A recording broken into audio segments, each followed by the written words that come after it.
Assalamualaikum guys, this is your host Asad Ali and you are watching my YouTube channel Critical Thinking by Asad Ali।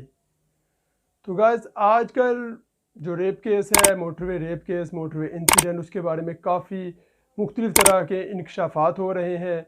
Abid Ali जो कि मुलज़म है इस case में, उसकी तस्वीर को भी व्हाट्सएप और दीगर सोशल मीडिया पर शाया किया गया है ताकि लोग उसको पहचान सके। तकरीबन 25 लाख का इनाम भी रखा गया है उस बंदे को पकड़ने के लिए। तो अगर आपको वो बंदा कहीं नज़र आता है तो अपने करीबी थाने में ज़रूर रिपोर्ट करें।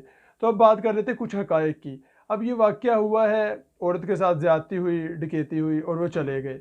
इसके बाद बहुत सारे लोग हैं, बहुत सारे डिफरेंट ओपिनियंस आए कि शायद वो औरत, मतलब जिस तरह कुछ लोग कह रहे हैं, अपनी सोच के मुताबिक लोग बात कर रहे हैं कि वो औरत रात के 12 बजे या 1 बजे क्यों अकेली ड्राइव कर रही थी, या उसके साथ कोई महरम नहीं था तो उसे अकेले नहीं जाना चाहिए था, या उसको मोटरवे की बजाय जीटी रोड को चूज़ करना चाहिए था क्योंकि वहाँ रौनक होती है। लेकिन ये सारी चीज़ें बेबुनियाद हैं। आप इन सारी चीज़ों को वजह नहीं बना सकते क्योंकि ये चीज़ जीटी रोड पर भी हो सकती है, ये चीज़ मोटरवे पर भी हो सकती है, ये चीज़ घरों में भी होती है और हो रही है। सब जगह महफूज नहीं है, इसलिए अगर जिसने करना होता है वो कहीं पर भी कर सकता है।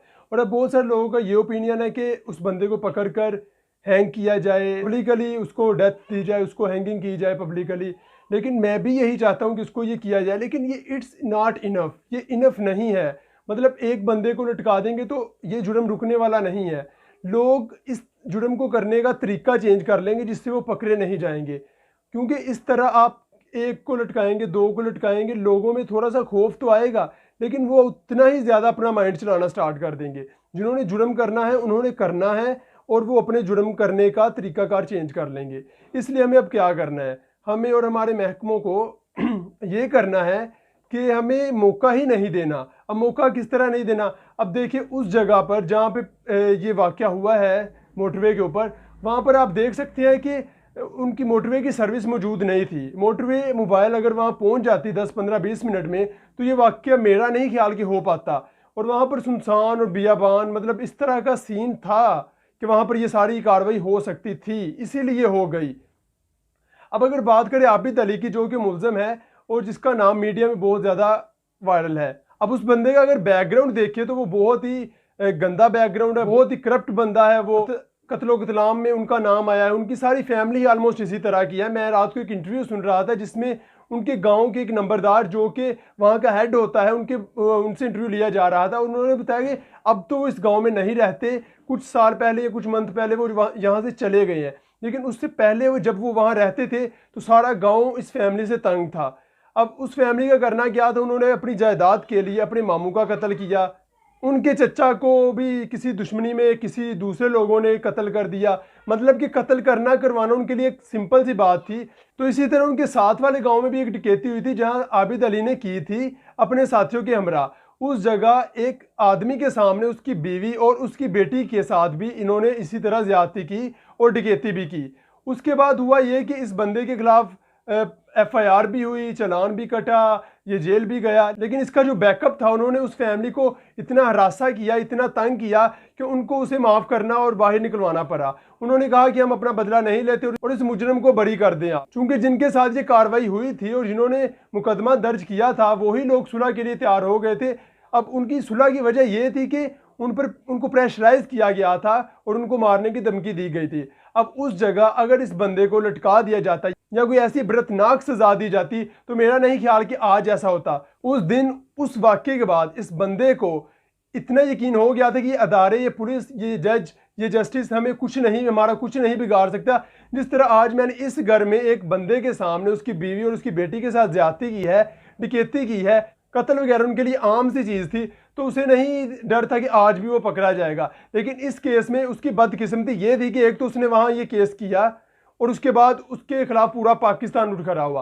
अब उसे तो इंशाल्लाह फांसी होगी ही होगी, लेकिन ये फांसी काफ़ी नहीं है। इस तरह के दर्जनों केस रोजाना डिफरेंट पुलिस स्टेशन में दर्ज होते हैं। कुछ लोग इस तरह केसेस को दर्ज ही नहीं करवाते, इसमें इज्जत जाने का बहुत ज़्यादा खदशा होता है। इसलिए जिसके साथ हुई होती है वो कहता है कि मैंने वायरल ज़रूर होना है, मैं अपनी इज्जत को बचाता हूँ और इस तरह की FIR नहीं कटवाता। और वैसे ही बहुत ज़्यादा लोगों को इस चीज़ का इल्म है कि उन्हें इंसाफ नहीं मिलना, तो अपने आप को एक्सपोज कर कर अपनी बेइज्जती करवा कर उन्हें कोई खास फ़ायदा भी हासिल होने वाला नहीं। इसलिए कोई ऐसा अमल तैयार किया जाए, कोई ऐसा काम किया जाए जिसकी बदौलत इन लोगों की ब्रेन वॉशिंग की जाए, इन लोगों की काउंसलिंग की जाए जो ये काम करते हैं। अदरवाइज ऐसा मुमकिन नहीं है कि इस गुनाह को, इस तरह के तमाम जुराइम को रोक लिया जाए। अब जो लोग ये कह रहे हैं कि औरत को रात को नहीं निकलना चाहिए था, उन्हें इस चीज़ को समझना चाहिए। रात के वक्त भी पुलिस उतनी ही मुहाफिज होती है जितनी की सुबह के वक्त, और मोटरवे के ऊपर भी उतनी ही मुहाफिज है जितनी की जीटी रोड के ऊपर। इसलिए आप किसी भी वक्त निकले, किसी भी जगह निकले, विद मैन और विदाउट मैन निकले, ये सारी अलग डिबेट्स हैं, इसके बारे में अलग कानून बनाया जाए। लेकिन इसका हरगिज़ ये मतलब नहीं कि औरत घर से अकेले निकलेगी तो उसको नोच लिया जाएगा, औरत घर से किसी महरम के बगैर निकलेगी तो उसे नोच लिया जाएगा। इस तरह का काम नहीं हो सकता। और दूसरी बात ये कि जो लोग ये सोचते हैं वो लोग अपनी माओ बहनों की हिफाजत के लिए खुद मैदान में उतर आते हैं, लेकिन यहाँ किसी और का मामला है तो इस तरह की बहस करते हैं। और अल्टीमेटली ये कमेंट्स, ये चीज़ें, ये बातें उन अफराद को बूस्टअप करती हैं, मोटिवेट करती हैं इस तरह के जराइम करने में जो कि आदि मुजरिम है। इसलिए हमें चाहिए इस तरह की बातें भी ना करें, चाहे वो सोशल मीडिया हो या कोई भी डिबेट प्रोग्राम या किसी भी जगह गली मोहल्ले में इवन के आप इस तरह की बातें ना करें जिससे जराइम पेशा अफराद को मोटिवेशन मिल सके कि हमारा क्या होना है। और हमारे हक में भी बहुत से लोग खड़े हो जाते हैं, इसलिए हम ये काम करते रहेंगे। इसलिए हमें पहले नंबर पे तो मौका ही नहीं देना। अब उस औरत की बदकिस्मती थी, उसका पेट्रोल ख़त्म हुआ और उसके साथ ज्यादती हुई। बहुत ही दुख वाली दास्तान है। अल्लाह करे पुलिस तमाम मुजरिमों को जल्द से जल्द पकड़ सके और इन्हें इबरत का निशान बना सके। अब इस दुआ के साथ और इस उम्मीद के साथ कि अल्लाह ताला हमारी माओ बहनों और बेटियों की ज़िंदगी हमेशा महफूज रखे और हमें उनका मुहाफिज बनने की तौफीक अता फरमाए। मिलते हैं नेक्स्ट वीडियो में, तब तक के लिए अल्लाह हाफिज़।